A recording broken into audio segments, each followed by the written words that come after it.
Good morning, or welcome back to Bookeemonsters. My name is PK. It is Monday again, Monday, May the 12th. We're here to look at the new releases that have been published this week, and on Mondays we start with Cozy Mysteries. Hope you had a good weekend and Mother's Day. You have rested and ready to take on the new week.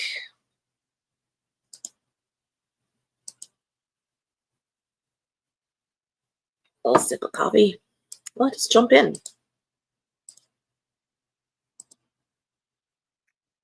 Anthony Horowitz has a new one in the Susan Ryland series. This is called Marble Hall Murders.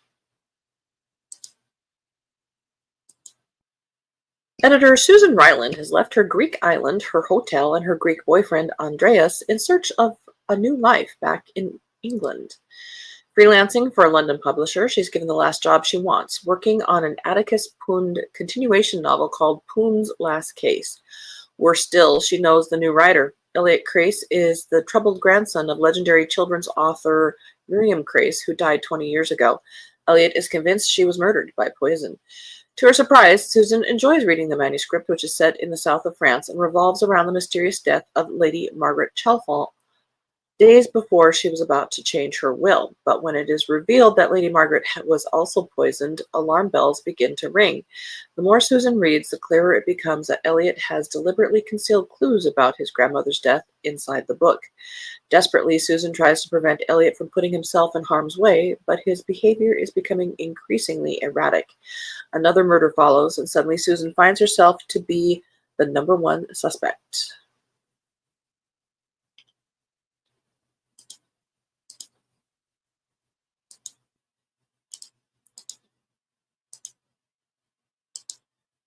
Murder at Mablethorpe Castle by Elizabeth Rose.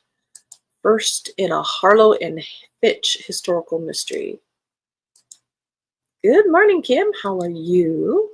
Good afternoon, Helen. How are you doing? Good morning, Mary. Happy Monday. Another week. Where does the time go? Had a nice weekend. Good. Hope yours was great too. Another beautiful day here in Virginia. I spent Fur Baby Mother's Day giving Keo a shower. We were both exhausted afterward and just kind of recovered the rest of the day. Mary says hi to everyone. And Mary started Pro Bono by Thomas Perry and finished Summer Guests by Tess Gerritsen. Both have been great. Oh, good authors, for sure.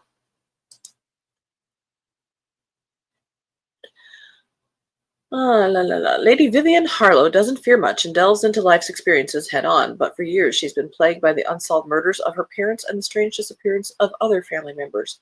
Now, in the face of a new tragedy, she vows to follow every twist and turn until she's solved the dark deeds at Mablethorpe Castle. Sheriff Zachariah Fitch rushes to the scene, ready to investigate the corpse discovered under the castle stairs. He's determined to catch the murderer, but his childhood friend, Lady Vivian Harlow, proves to be more than a distraction. She insists on helping him hunt down the killer, not caring about the danger. Still guilt-ridden for not solving the murders of Lady Vivian's parents, Zachariah feels obliged to let her assist him, but as Harlow and Fitch dig deeper into the murder, the danger only worsens as the mystery takes a dark turn and they find themselves targets of the killer. So this looks to be set in medieval times, and there's so many things that are jarringly not historically accurate, I will probably not read it. However, it has a pretty purple cover.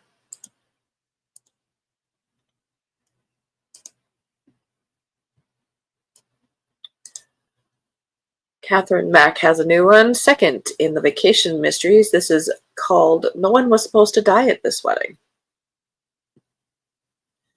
Attending your best friend's wedding should be a piece of wedding cake, but not for Eleanor Dash, best-selling author of the Vacation Mystery Series, because murder seems to follow her every time she goes on vacation and is definitely her uninvited plus one to the special occasion.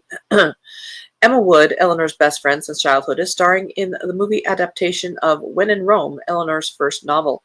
Emma is also marrying Fred Winters, a major movie star, and Emma's co-star, who just happens to be playing Connor Smith, Eleanor's ex and leading man of the series. Filming wraps, and they invite the whole cast and crew to the wedding their wedding at nearby Catalina Island. There may be a storm headed their way, because of course there is. She said it for me. But nothing will stop their nuptials, that is, until Emma receives a note that says someone is going to die at the wedding. Eleanor is professional at this point. She'll do everything she can to uncover the murderer so true love can prevail, before it's too late for her and the rest of the storm-trapped wedding party.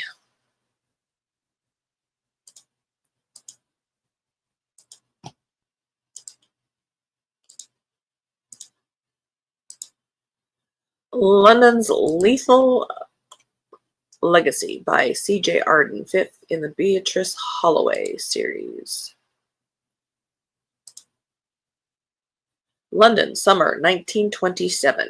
Amateur sleuth Beatrice, now Worthington, should be basking in newlywed bliss, but when she attends an exclusive art exhibit at the Mayfair Hotel, celebration quickly turns to suspicion. A brilliant art restorer demanding perfectionism masks darker motives, while a prestigious inspector's presence hints at troubles beyond the ongoing dock workers' strikes.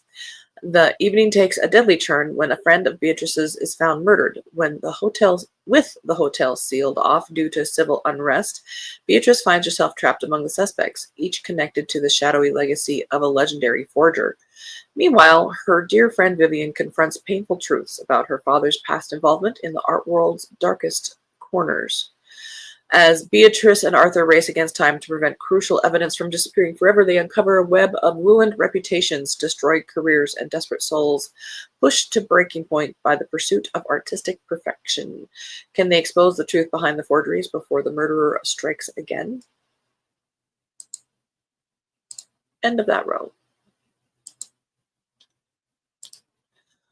I did read a book this weekend. Guess you could call it a romance. It was called, hang on a second, Time Loops and Meet Cutes by Jackie Lau. And it has a well-used trope, but it was interestingly done. She's reliving the same day over and over and over and over and over and over and over and over and over and over again.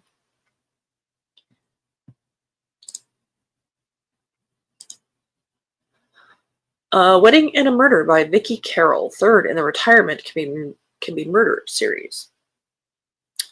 The announcement sounded innocent enough. 5 romance writers have chosen Peachtree Valley for their annual gathering. One of the writers is Kirk's Aunt Lily, and as one of Helen Rogers' newest investigators at the PI firm, he's eager to show off his new job. Helen and her fiancé, Ted Morgan, are eager to show guests a good time at their wedding. But then someone shows their true stripes and murders one of the visiting writers, and police have no witnesses or clues to work with. It's an investigator's nightmare, but the Rogers, Adams, and Brown agency isn't daunted by hard cases. Their deep dive into the publishing world uncovers jealousy, resentment, and a boatload of murder motives, including clues that the killer has their sights on Aunt Lily next. Can the team pull their talents one more time to save their lives and the wedding too, or will Helen have to turn the page on this new chapter in her life?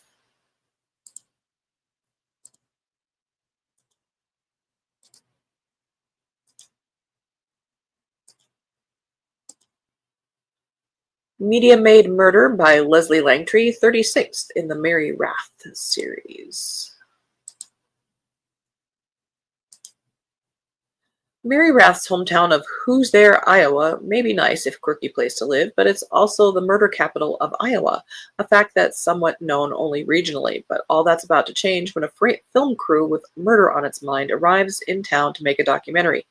The team aren't killers themselves, but they are a bit too eager that a death will happen around the murder-adjacent ex-CIA agent turned Girl Scout leader, Mary. Only when a dead body finally does show up, Mary can't get anyone in town to believe the man didn't die of natural causes. It doesn't help that the documentary's focus on Detective Rex Ferguson's 100% solve rate changes when a rumor starts that a major streaming studio is interested. Then every kook in town wants in on the action, and the film crew starts looking into some very fictional reenactments that include explosives. Things get worse when an anonymous family member of the victim shows up to claim the body for immediate cremation, and Mary realizes that she's running out of time to solve a murder before everything goes up in her face.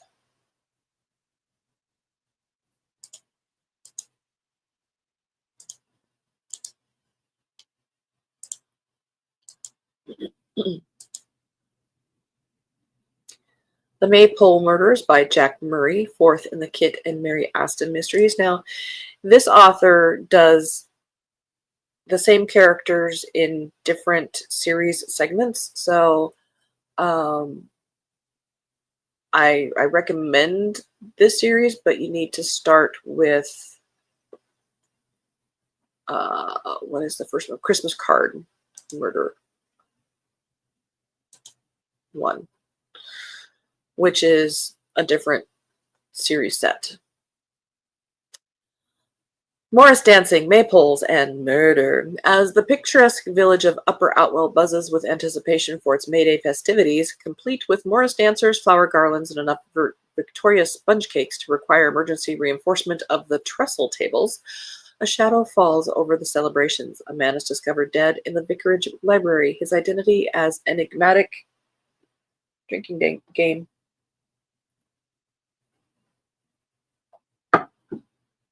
As the circumstances of his murder. Who was he? Why was he killed?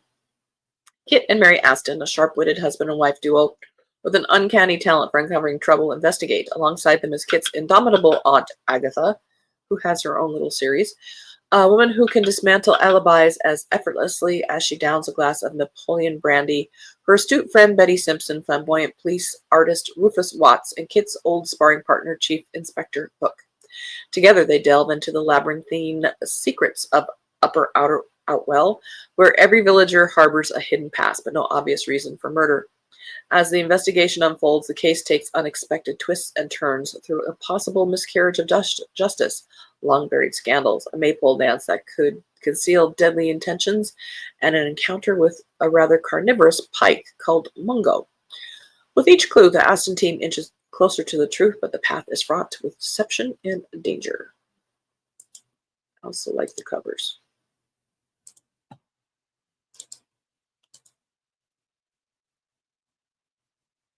Can you believe it's taken us till the 8th book to get something paranormal?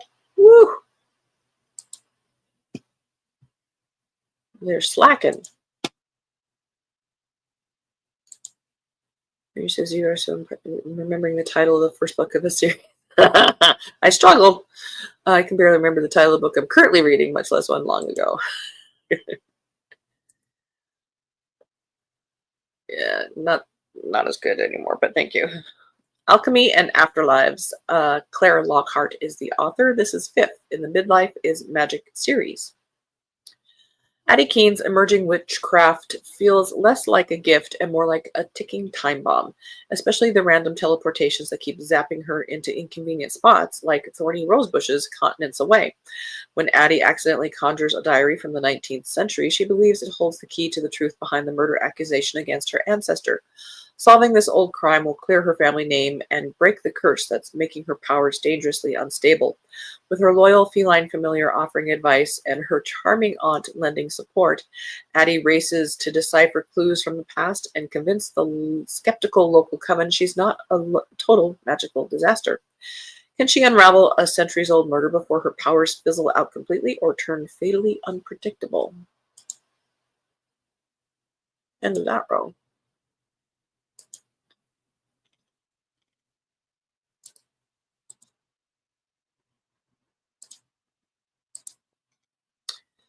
Fairy in the Morning by A.N. Sage, 2nd in the Miss Brooke Manor series.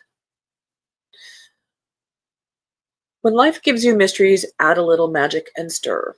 When funeral home director and secret sleuth Lyra Moore gets a mysterious call from a hidden society of undertakers. A hidden society of undertakers. Wouldn't what they're doing, undertaking, be something more out in the open? How do you be hidden? Her peaceful life of tending roses and evading dark fae princes takes a dramatic turn. A shocking death at a historical presentation sparks whispers of a long-lost treasure tied to sunken ship. Between cryptic threats from a shadow prince seeking her hand in marriage, a changeling cat acting strangely, and a killer lurking too close for comfort, Lyra must decide if solving this mystery is worth the price. As the lines blur between friends, foe, and unearthly suitors, the case grows more perilous and personal than she ever imagined. Will Lyra find the truth behind the treasure, outsmart a murderer, and keep her heart intact? Or will the shadows she spent decades escaping consume her first?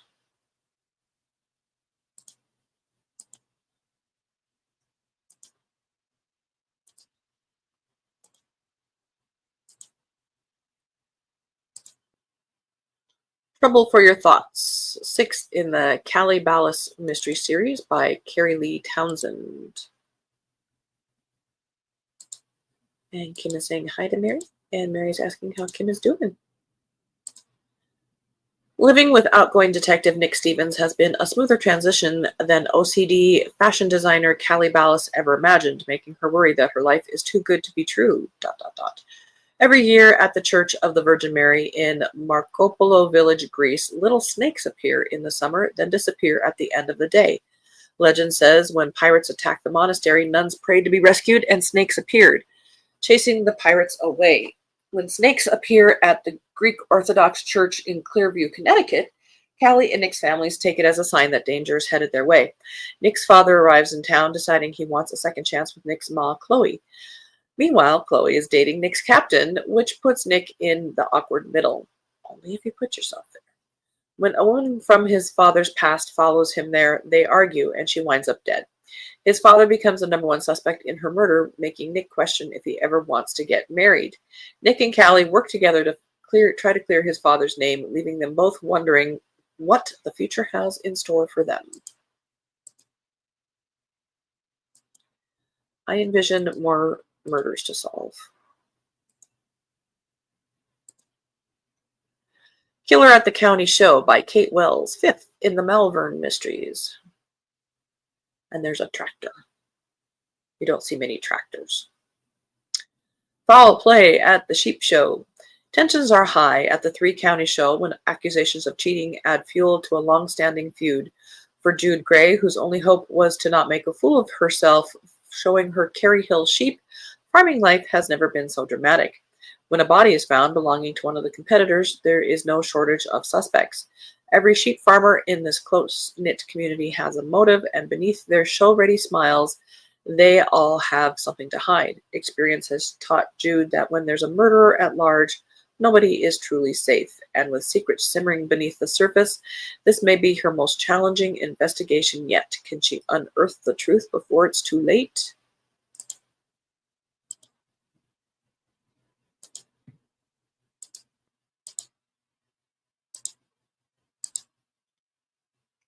Shot Through the Tart by Victoria Kazarian, seventh in the Laughing Loaf Bakery Mysteries.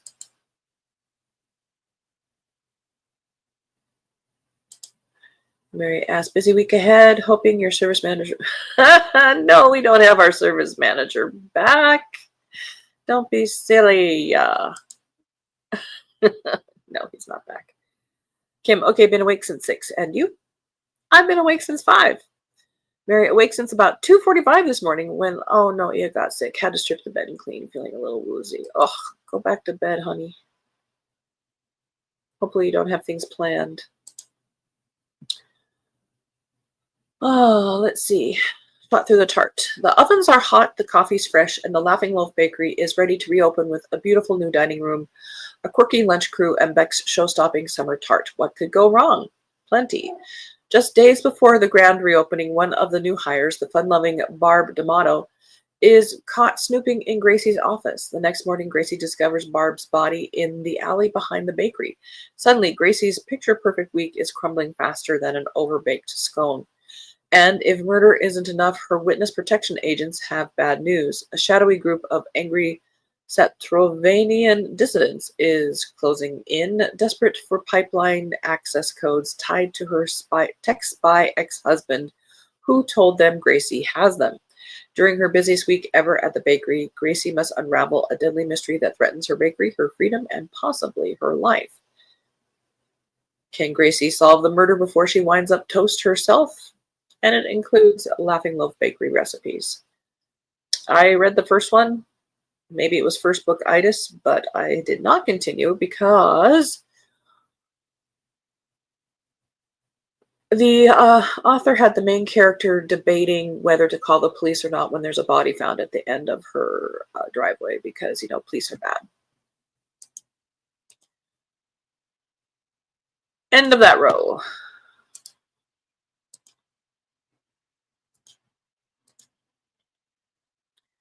Busted and Bail Money by C.C. James, second in the Cozy Mysteries on the Open Road series.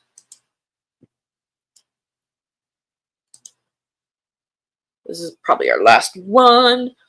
Retired actress Clara Fitzwater thought a jaunt to Flintlock in her Daisy DeKalb van, Breadloaf, would net her some farm-fresh eggs and a dose of theater nostalgia. But when a festival play ends with a poisoned apple and her old friend Archie framed for attempted murder, Clara's trip turns into a curtain-raising mystery. Alongside her savvy niece Jane and Archie's lawyer son Colin, Clara dives into a web of jealousy, sabotage, and pirate lore tied to Captain William Flintlock's lost treasure. As theater curtains burn and secrets unravel, from a lovesick innkeeper to a shadowy businessman dubbed the Planner, Clara must channel her onstage flair to unmask the culprit. With time ticking and Archie's freedom at stake, will she crack the case, or will Flintlock's past bury them all? That's a bright cover.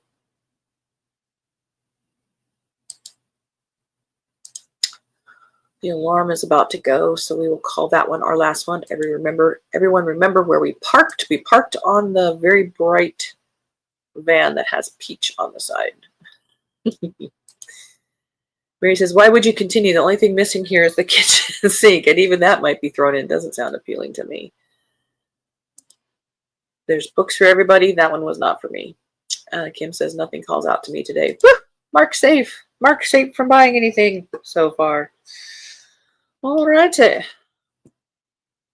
And Mary says, hope everyone has a great week. Thanks so much. You too. You go back to bed and get some sleep. Take a nap at some point today, maybe. But not too late so you can sleep tonight. I have all kinds of advice. All right, everybody have a good Monday. Be safe. I don't have any sprints tonight. My next sprints are tomorrow night at 8 p.m. Eastern. And in the meantime, be safe. You guys are all in my heart. And as the banner says, don't. It's on Sarah's channel. Thank you very much, Kim. Don't be a bookworm. Be a bookie monster. Nom, nom, nom. Have a good day. God bless.